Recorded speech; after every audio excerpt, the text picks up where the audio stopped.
देखो इसमें है ये बेटा कि वर्णों, जब दो वर्ण मिलेंगे तो वर्णों में विकार होगा। ठीक है, यानी वर्ण प्लस वर्ण आगे चल के जो भी विकार होगा, तो इसमें क्या होता है कि वर्णों का मेल होता है। जब भी मिलेंगे इसमें वर्ण ही मिलेंगे तो ये वर्णों के मेल को कहते हैं। ठीक है, वर्णों के मेल को संधि कहते हैं, वर्णों में ही विकार होगा।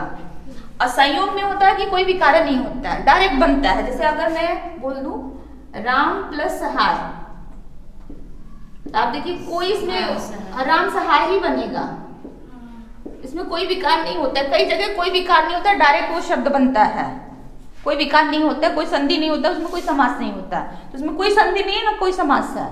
और समास में क्या होता है बेटा, पदों में, ठीक है, दो पदों के मेल को, जब दो पद मिलते हैं।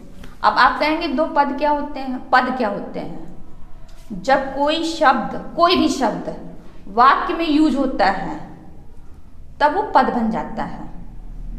क्यों?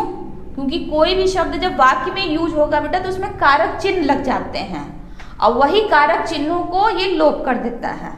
ठीक है, जैसे हम बोल रहे बेटा कि राम, राम देखिए एक शब्द हो गया। ठीक है, पुस्तक मैंने लिख दिया एक शब्द हो गया, घर एक शब्द हो गया।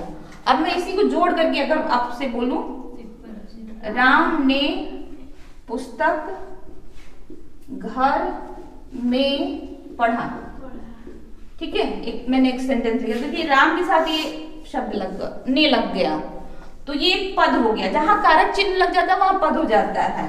पुस्तक में को लगा हुआ है, पुस्तक को पढ़ा, घर में भी ठीक है अधिकरण लगा हुआ है, तो देखिए सब में कारक चिन्ह लगा हुआ है। तो जिसमें कारक चिन्ह लग जाता है उसको पद कहते हैं। और कोई भी शब्द सिंगल है तो शब्द है, ठीक है, लेकिन जब वो वाक्य में यूज होगा तो जरूर कोई ना कोई कारक चिन्ह लगेगा।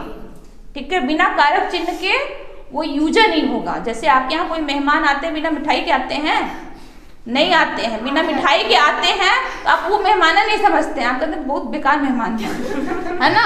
कोई मेहमान आपको बिना पैसा दिया जाए वो भी बेकार लगते हैं। अब वही होता है लेकिन कम होता है, हर जगह नहीं है। जो आपके पुराने मेहमान होंगे, नाना होंगे, मामा होंगे, चाहे जो भी होंगे, अब तो नए नए बनने लगे हैं ना, फेसबुक पे इंस्टाग्राम पे बनने लगे हैं, तो वो वाले मेहमान नहीं कर रहे हैं। जो रियल वाले मेहमान हैं आज भी जाएंगे 10 ही रुपया दे के, चाहे 50 जो भी है दे के जाते हैं।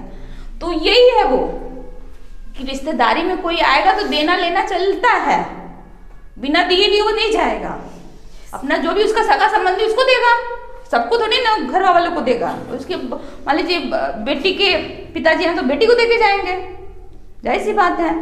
तो यही चीज है बेटा, जब कोई शब्द सिंगल है तो कोई बात नहीं, लेकिन जब वो वाक्य में यूज होगा तो पद बन जाता है। पद मतलब जिसमें कारक चिन्ह लगा हो। ठीक है, ये क्वेश्चन कभी कभी इंटरव्यू वगैरह में पूछ देता है कि पद किसे कहते हैं। तो कोई शब्द जब वाक्य में यूज होता है तो वो पद बन जाता है। पद क्यों बन जाता है? क्योंकि इसमें कारक चिन्ह लग जाते हैं। बिना कारक चिन्ह के यूज नहीं होगा। बिना इसको हटाए आप लगाइए, इसको हटाए लगा ही नहीं पाएंगे। कोई ना कोई कारक चिन्ह आपको चाहिए, से चाहिए, ने चाहिए, को चाहिए, कुछ ना कुछ कारक चिन्ह चाहिए। और कारक चिन्ह जहां लगा वो पद बन गया। ठीक है, तो समास में पद का योग होता है। जैसे मैंने नहीं बताया था, काला है जो बादल। ठीक है, अब देखिए ये पद, ये पद, ये पद, अब बना घनश्याम। ठीक है, अब यहाँ पे राम श्याम, राम और श्याम। अब देखिए ये सब ना बेटा पद हैं, पूरे आपके पद हैं। तो पदों का मेल हुआ है, इतने पदों का मेल होकर के एक शब्द बना हुआ है, इतने पदों का मेल होकर ये आपका शब्द बना हुआ है। ठीक है।